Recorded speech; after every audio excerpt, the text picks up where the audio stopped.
Bienvenue dans le Cercle Vertueux, le podcast qui prend la route avec celles et ceux qui ont choisi d'agir, en quête de sens et de ce qui les rend vraiment vivants. Le tout à bord d'une superbe BMW prêtée par notre partenaire Discar. Merci à eux pour leur confiance et leur soutien. Je suis Laurent. Aujourd'hui, je m'entretiens avec Cynthia, une femme extrêmement inspirante qui rassemble les entrepreneurs et personnes du monde professionnel autour des cookies et de la pâtisserie. Ça a l'air intéressant, alors ne manque pas cet épisode. Abonne-toi! On est toujours riche de toutes les expériences qu'on vit, de toute façon, hein. Mais du coup, toi, t'as commencé comment? Alors, moi, Ça tourne, hein, comme ça, tu sais. ouais, j'ai commencé, en fait, je bossais dans la com Ouais. pendant plusieurs années, j'ai travaillé dans la com et puis je trouvais plus de sens. Je me levais le matin, je me disais: «Oh là là, faut que j'aille bosser, j'en ai pas envie, ce que je fais ne m'intéresse pas, ça quel est, heu, quel est l'intérêt à l'échelle de l'humanité?» Oui. Et je disais: «Mais qu'est-ce que j'ai envie de transmettre à mes enfants?» C'est mes enfants le point de départ. Ah! Qu'est-ce que je leur montre? Qu'on va bosser en pleurant le matin parce qu'en fait, on n'a pas envie, que ça n'a pas de sens? Ou bien, qu'on retrousse un peu ses manches et qu'on fait quelque chose Bien sûr. qui impacte? Et donc je fais un burn-out je suis virée de la boîte dans laquelle je bosse, et puis là, je décide, de Attends, changer tu fais plein un de choses. burn-out, ils te virent?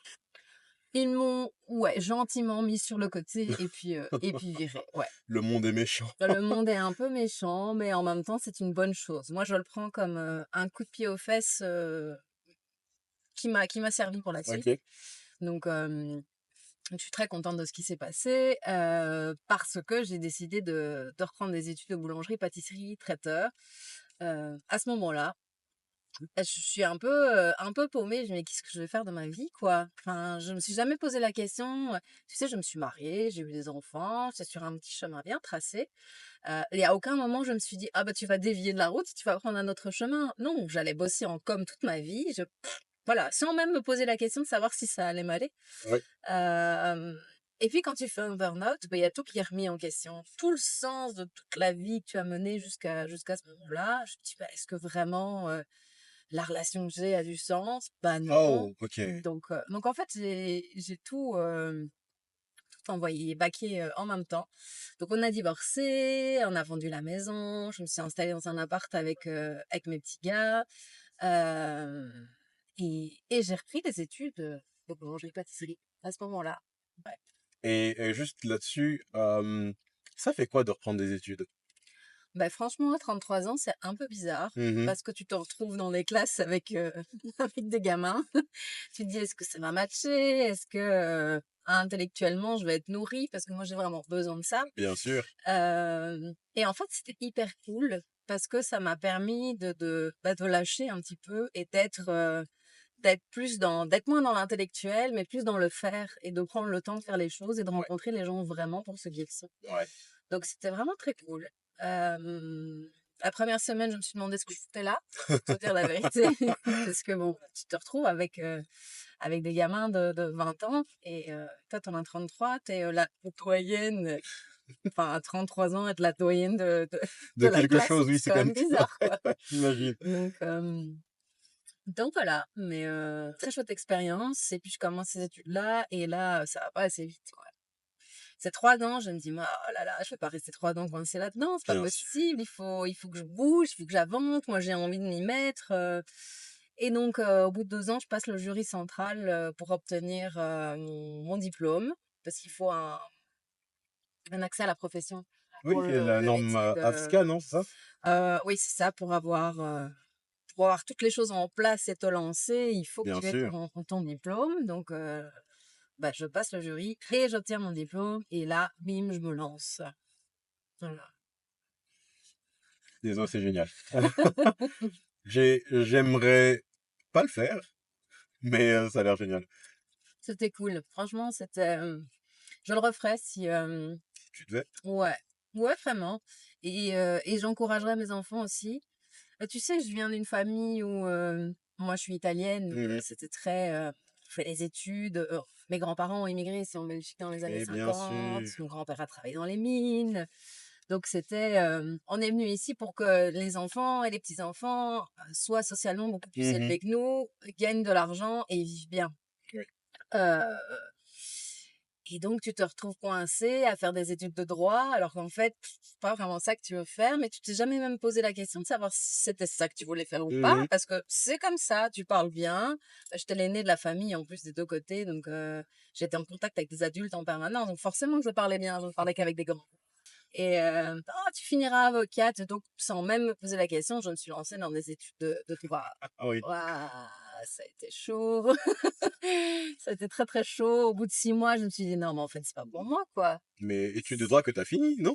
Ah non, pas Non, du attends. Oui, tout. t'as fini en com, c'est vrai, t'as fini en Ah com, ouais, oui. ouais, non, au bout de 6 mois, j'ai arrêté. Je me dis, oh là là, mais qu'est-ce que je vais faire? Ah ben, j'ai toujours fait du théâtre. Donc, bim, je vais m'inscrire, je vais faire des études de théâtre.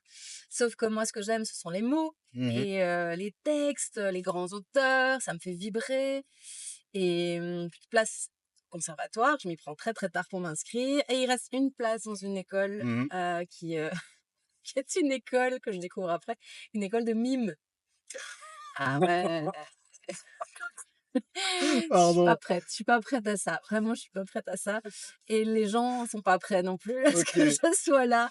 Je me demande ce que je fous là, en fait. Parce Ah, que, c'est génial. tu sais, tu dois vraiment être porté par une conviction forte pour être comme ça dans Ouais. l'intensité vécue, dans la démonstration. Et moi, pareil, je regarde les autres faire. À un moment donné, on nous demande de faire l'arbre rouge et d'incarner la posture de l'arbre rouge. Et je me plante au milieu de la salle et je te jure, je regarde les autres, je Mhm. sors de mon corps et je m'observe. Je me dis, mais qu'est-ce que tu fous là, quoi? Ah, qu'est-ce que tu fous là? Après, c'est un monde à part aussi, les théâtreux et tout, tu vois. Ouais. C'est... Ouais. Bah, il faut être vraiment un artiste dans ton âme, quoi. Exactement, c'est ça. Faut avoir vraiment Ouais, une âme d'artiste, une âme, c'est tu sais, un ça. peu... je sais pas, un peu bohème, un peu écorché, un peu... Oui, il y avait que des gens écorchés et moi, j'étais la petite fille sage de papa et maman qui avait raté son année de droit et qui, aujourd'hui, je pourrais retourner dans l'école de mime. J'ai des choses à vivre et à, et à transmettre, mais à l'époque, c'était pas du tout le cas. Professionnellement, qui es-tu? Qu'est-ce que tu fais? Alors, aujourd'hui, je crée des expériences autour du cookie Mhm. pour permettre aux gens de se reconnecter. C'est-à-dire que je propose à des entrepreneurs, par exemple, quand on fait du networking, de les emmener avec moi dans mon atelier, de faire des cookies ensemble et de faire du business autrement. En étant beaucoup plus connectés les uns aux autres, pour moi, c'est du business de façon plus authentique. Donc, tu apprends à connaître les gens qui sont autour de la table avec lesquels tu fais des cookies. Donc, Ouais. tu es vraiment les mains dans la pâte. Et c'est un peu ce qui m'a sauvé de mon burn-out aussi, c'est que le fait d'avoir les mains dans la pâte, j'étais vraiment reliée, non pas à ce que j'avais dans la tête, mais à ce que j'étais en train Ouais. de faire. Et je me dis, bah, par extension, ça va faire du bien aux gens aussi qui sont dans le boulot, boulot, boulot en permanence, d'être à un moment où ils sont plus connectés à leur tête, mais ils sont connectés à ce qu'ils font et à ce qu'ils vivent sur le moment présent. Et donc, on se retrouve à 10, 15 entrepreneurs et on échange de façon authentique avec les doigts dans la pâte. Euh, et je trouve que c'est beaucoup plus intéressant que d'être dans un gros truc de networking. Moi, j'ai jamais aimé ça, les Ouais. gros trucs de networking où tu donnes ta carte et tu ressors de là en étant épuisé parce qu'il y avait beaucoup de bruit. Ouais. Et au final, t'as rien conclu, quoi. Là, l'intérêt, c'est que comme tu apprends à connaître les gens, tu les retiens et le jour où il y a une opportunité, tu sais à qui tu peux t'adresser. Parce que tu dis, ah ben celui-là il était sympa, j'ai fait un atelier avec lui, il était vachement cool, bah boum, je vais Mhm. l'appeler et faire du business avec lui. Bien sûr, Voilà. bien sûr. Donc c'est de la mise en relation, c'est un peu la marieuse, tu vois, je match les gens entre eux. Après, si les choses doivent se faire, elles se font de façon naturelle.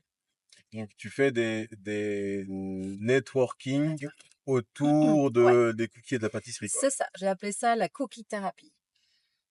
Et je propose ça en team building aussi. Donc, ressouder un petit peu les équipes et pour partir d'une situation existante, de passer un moment fun, oui, bien sûr, mais vraiment de connexion les uns avec les autres. Ouais. Parce que je trouve qu'aujourd'hui, surtout avec le fait de bosser de chez soi, on a moins cette culture du passer d'un moment ensemble entre collègues, etc. Et reforger un petit peu les liens, je trouve que c'est l'humain au centre. On en a discuté déjà Mhm. à plusieurs reprises, toi et moi. C'est quelque chose qui me touche vraiment très fort et qui est hyper important. Euh, ton diagnostic d'autiste Asperger, Ouais. qu'est-ce que ça fait? Et deux, qu'est-ce que ça a changé pour toi? Alors, ce que ça a changé pour moi, c'est de pouvoir mettre des mots sur des ressentis. Ok. Parce que tu sais, tu vis toute ta vie jusqu'à presque 40 ans et tu comprends pas pourquoi est-ce que tu es complètement en marge de la société, des autres. T'as pas du tout le même mode de fonctionnement. Et certains moments où j'ai cru être folle. Ok. euh, Parce que ouais, j'arrive pas à me connecter de la même façon que les autres. Quand certains sortaient en boîte, moi je pouvais pas, il y avait trop de bruit. Je me disais, mais enfin, c'est complètement. Pourquoi tu fais pas comme les autres, quoi? C'est quoi Mhm. ton problème? À imaginer que tu as un problème alors qu'en fait, t'en as pas. C'est juste que tu es différente et qu'il y a des choses que tu peux pas faire, tout comme d'autres que tu peux faire mieux que d'autres. Et puis voilà, mais c'est juste une question de le savoir. De fait, je l'ai toujours ressenti, mais à aucun moment j'ai mis des mots dessus. Mhm. Euh, et là, je me dis, purée, mais si j'avais su ça plus tôt, Ouais. je pense que j'aurais pu en faire autre chose. Je pense que ça aurait pu devenir un super pouvoir et que ça m'aurait permis moins de crises d'angoisse aussi. Ok. Parce qu'il faut savoir que je suis très, très, très, très, très aux prises avec l'angoisse. Ok. Et le fait de le savoir, peut-être que ça m'aurait permis de me dire, ah oui, mais là, c'est ça. Donc, reviens un peu dans tes sensations, sois pas juste dans ta tête. Et voilà, respire et ça va aller. Euh, donc, ouais. Waouh! Ouais, c'est spécial en fait. Ouais, C'est spécial. c'est très fort. Mais au final, ça a pas. Enfin, là, en tant qu'adulte qui a déjà fait Ouais, 20 ans en tant qu'adulte, ouais. tu vois, c'était pas un gros changement dans ta vie, si? C'est pas un gros changement dans ma vie, c'est juste que maintenant j'apprends à cultiver ça Ah. et à me dire que mes différences sont une force et que je peux en faire quelque chose pour inspirer les autres. Mais en fait, ce que je trouve hyper inspirant là-dedans, c'est le fait de cultiver ta différence, tu Mhm, vois, mais pour inspirer les autres, ouais. tu vois. Et bah, je t'avais dit ça quand on s'était appelé au téléphone et tout. Mhm, J'aimerais tellement aussi pouvoir faire pareil parce que je pense que c'est ça, en fait, qui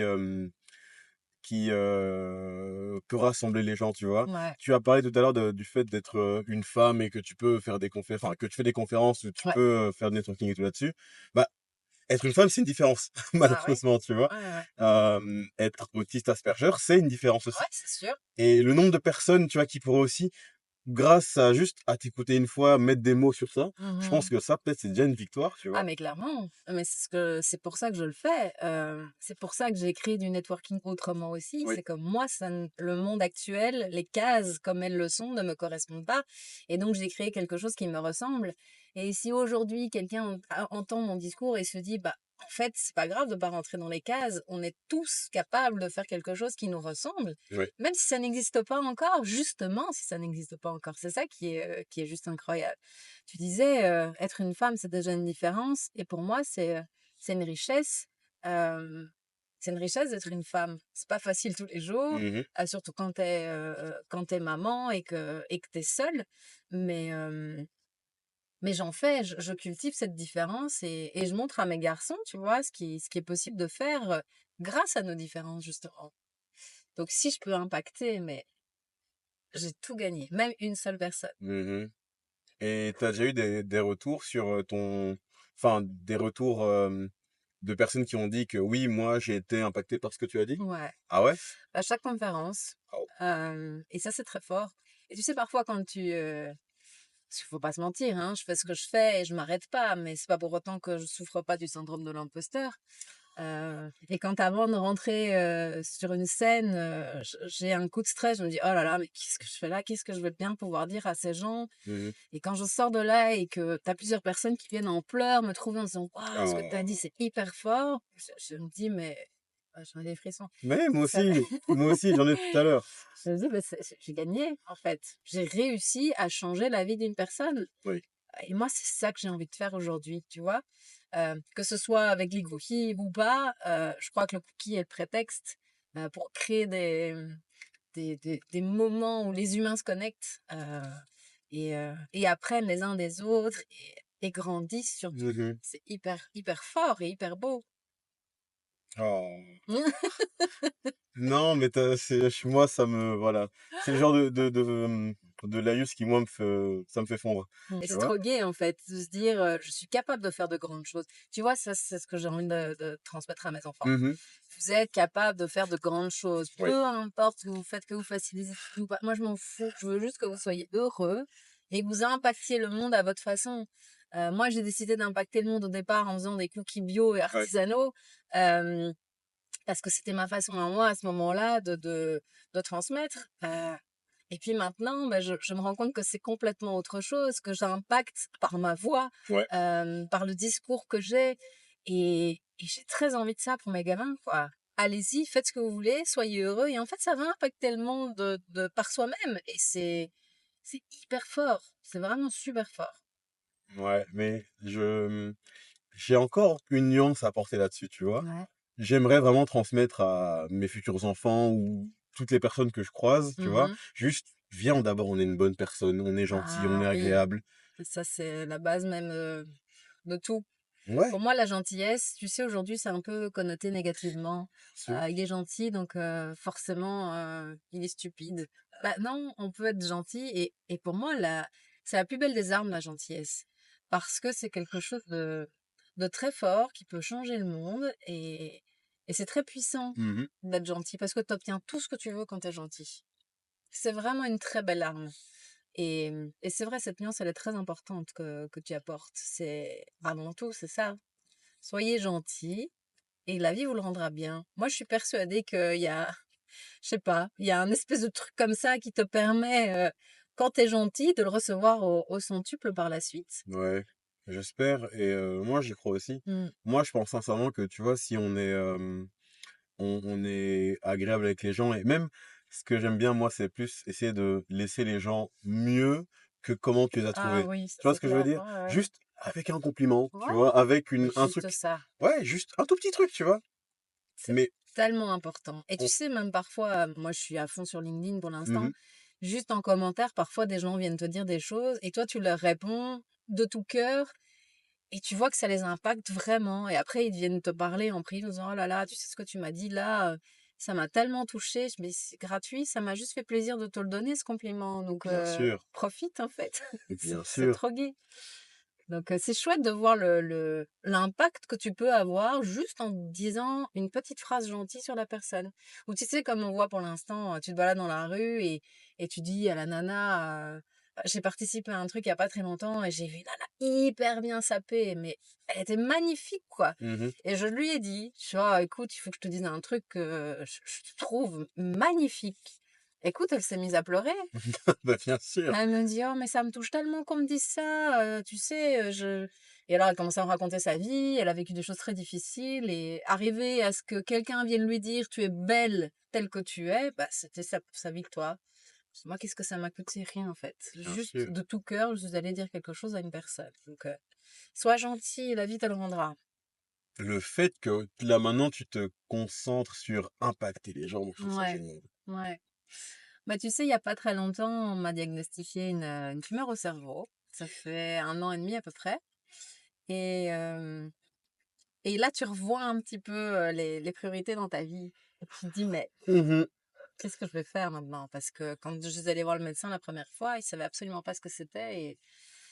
Et on m'a dit clairement, on ne sait pas, tu peux mourir demain. Et là, tu dis, ok, mais qu'est-ce que je vais faire en fait si je meurs demain? Quelle trace est-ce que je veux laisser dans ce monde? Ça ne me correspond pas. Je veux pas juste faire des cookies. Moi, je veux faire des choses beaucoup plus grandes. Voilà, je veux transcender les gens et je sais que je peux le faire par mes discours parce que j'ai toujours aimé parler, aimé ce côté très intellectuel de la chose et je vois que ça match aujourd'hui. Ouais. Et tu vois, la vie est bizarre, hein, parce qu'on à aucun moment j'aurais pensé arriver à ça. Euh, je me serais toujours dit, tu sais, que l'éducation que j'ai reçue, c'est fais-toi toute petite pour vivre heureux, vivons cachés. Et là, je prends la parole devant énormément de personnes, j'explique mon parcours et c'est fou comme quoi jamais, jamais, jamais j'aurais pensé en arriver là un jour. Et aujourd'hui, je gagne ma vie en faisant des choses qui me plaisent et qui me tiennent à cœur. C'est trop gai. Ah, ça a l'air génial, mais surtout, donc ça veut dire que depuis donc cette tumeur qu'on t'a Ouais. diagnostiquée, c'est quoi le changement? C'est que tu prends les choses directement et tu... Oui, là maintenant je vis. Je vis et je m'en fous. Ah, ça fait Euh, relativiser, j'imagine, non? oui, clairement, ça fait relativiser. Parce que tu te dis, pourquoi est-ce que je vais m'emmerder avec telle personne qui me fait passer une mauvaise journée? Oui. En fait, la vie, elle est trop courte. Donc, stop, arrête. Ça m'a appris à mettre des limites, à dire non. J'ai appris que dire non aux autres, c'est se dire oui à soi. Ouais. Ça m'a permis de travailler beaucoup sur moi. Je suis plus du tout la même. Et là où on pourrait dire, oui, mais enfin, tu penses à toi, tu es égoïste. Non, parce que j'ai donné toute ma vie pour les autres. Et là, aujourd'hui, j'ai besoin de me recentrer sur moi, sur mes ressentis, sur mes émotions et sur ce qui me touche et me fait du bien au Bien final. sûr. Quelque part, j'ai appris aussi que c'est pas grave. Parce que moi, on m'a inculqué que faire des choses pour soi, c'est pas bon. Mhm. C'est vraiment pas quelque chose. Il faut faire les choses pour les autres. Faut certainement pas le faire pour soi, c'est égoïste. Ah non, prendre soin de soi, en fait, c'est pas du tout égoïste. Parce que pour prendre soin des autres, il faut d'abord pouvoir prendre soin de soi. Euh, enfin, c'est comme cette bête image dans l'avion, quand il y a un souci, bah, on te dit de mettre d'abord toi ton masque pour Mhm. pouvoir prendre soin des gens qui sont autour de toi. C'est la même chose dans la vie. Et je m'étais pas rendu Ah. compte de ça. Ah. Ah. Et t'as vu? Attends, mais là, tu viens de me débloquer un truc dans la tête. Je sais pas si tu sais, mais... Ah oui. Ah oui, c'est vrai. Ben, j'ai attendu 40 ans pour m'en rendre compte, hein. Ah, Euh, jamais trop tard. non, il est jamais trop tard. Et on ne sait pas ce qui va se passer avec cette tumeur, mais là maintenant, ils veulent l'opérer. Moi, j'ai pas très envie, je t'avoue, parce que je ne sais toujours pas ce que c'est. Mhm. Elle est très spécifique. Tu vois, enfin, c'est comique, mais c'est comique, mais non. Je suis quelqu'un de particulier, bah, du coup, ma tumeur est particulière aussi, tu vois. Elle est aussi atypique que moi, cette tumeur. Et mon compagnon Harry, quand on était face au médecin et qu'il disait oui, la tumeur est vraiment atypique, je dis bah, comme toi en même temps, il pouvait difficilement en être autrement. Mais ouais, qu'est-ce que j'en fais maintenant de ce truc? Qu'est-ce que je crée à partir de ça? Mhm. Est-ce que je me laisse complètement aller? T'as plein de gens qui me disent, mais enfin, pourquoi t'arrêtes pas de travailler? C'est bon, tu sais pas exactement de quoi demain est fait. Non, ok, mais je suis pas du genre à rester dans mon fauteuil et regarder la télé toute la journée. Ah là là. Mais en tout cas, je te remercie grandement. Et j'ai une dernière question avant la fin du Ouais. podcast. Par contre, je suis trop fort au niveau timing. C'était juste bien. Ça, c'est vraiment un truc que j'arrive toujours à faire, c'est dire que dès que je finis le podcast, je sais que, enfin, tu vois, tout se combine à chaque fois. C'est trop bien. T'es un Euh, artiste. bon, j'essaye. J'essaye. Bah, pour l'instant, c'est mon taf, donc voilà. Non, ma question, c'est le nom de l'émission, tu sais, c'est Cercle Vertueux, tu vois. Mhm. C'est quoi ton cercle vertueux? Mon Il te faut cercle quoi vertueux. pour que, tu vois, les choses fonctionnent et que tu sois en paix? Enfin, j'en ai que- Alors moi, pour être en paix, il me faut beaucoup d'amour. Ouais. Il me faut mes enfants. Il faut que j'ai l'impression de ne pas avoir à travailler. Il me faut du contact humain. Et alors, il me faut le contact avec la nature. Et ça, j'ai découvert il n'y a pas très longtemps, depuis ce Ouais. diagnostic. Je me rends compte que la nature m'apaise. Et Ok. ça me fait vraiment du bien. Donc c'est un mélange de plein de choses, mais je dirais que le contact humain, que ce soit avec les proches, avec mes enfants, ou même avec les rencontres que tu fais au gré comme Mhm. ça du chemin, et le contact avec la nature, ouais, c'est ce dont j'ai besoin.